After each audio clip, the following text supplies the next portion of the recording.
फिरता फिरता एका शेतकऱ्याच्या बांधावरती तुकोबरायांचं भजन चालू. श्री विठ्ठल श्री विठ्ठल श्री विठ्ठल. जगद्गुरु तुकोबरायांचं भजन चालू असताना त्या शेतकऱ्यामध्ये जोंधळा पेरलेला होता. त्या शेतकऱ्या ज्याची शेती होती तो शेतकरी त्या ठिकाणी आला. पुण्याचा सावकार माणूस होता. त्याने सांगितलं, ओ तुकाशेठ, ओ तुकशेठ, या ठिकाणी बसताय तर एक काम करा. आमचं काय करायचं म्हटलं. जगद्गुरु तुकोबरायांना विचारलं, तुम्ही या ठिकाणी दररोज येऊन भजन करता का? हो, माझा छंद आहे, माझी आवड आहे, मी भजन करतो. एक काम करा ना, मग या ठिकाणी भजन करताना तर एवढ्या माझ्या शेताची राखण करा.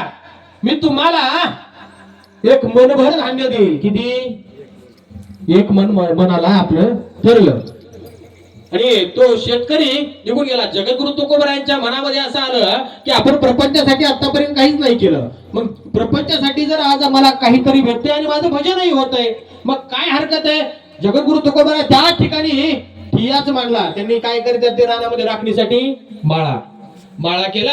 माळ्यावरती भजन म्हणत बसले. श्री विठ्ठल विठ्ठल विठ्ठल विठ्ठल हरी ओम विठ्ठल विठ्ठल विठ्ठल विठ्ठल हरी ओम विठ्ठल. जगद्गुरु तुकोबरा भजनामध्ये दंग झाल्या. दिवस मावळतीला गेला. भागीरथी पळत पळत आली. तिने विचारलं, बाबा. भागीरथीने बाबाला आवाज दिला, बाबा घराकडे चला, दिवस मावळतीला गेला, आई वाट पाहते. जगद्गुरु तुकोबराला ज्यावेळेस भागीरथीने आवाज दिला त्यावेळेस भागीरथी